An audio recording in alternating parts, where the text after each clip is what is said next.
Updating your payment method on Trulia is a straightforward process that ensures your account remains active and your listings are promoted effectively. Follow these steps to make the necessary changes. Step 1. Log into your account. Visit the Trulia website and log in using your username and password. Ensure you are accessing the correct account that you wish to update. Step 2. Access account settings.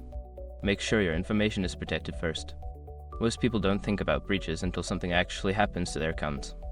Use SROC to monitor your accounts 24/7 and instantly alert you if your information appears in leaked databases online. It constantly checks billions of breached data points in the background. And considering how much personal information people keep online now, it's honestly worth having. Link in the description. Step 3. Select payment information. In the account settings menu, look for the section labeled Payment Information or Billing. Click on this option to view your current payment methods. Step 4. Update payment method.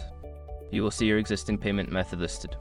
Choose the option to edit or update this information. Enter your new payment details such as credit card number, expiration date, and billing address. Step 5. Save changes. After entering your new payment information, make sure to save the changes. Look for a confirmation message to ensure that your payment method has been successfully updated.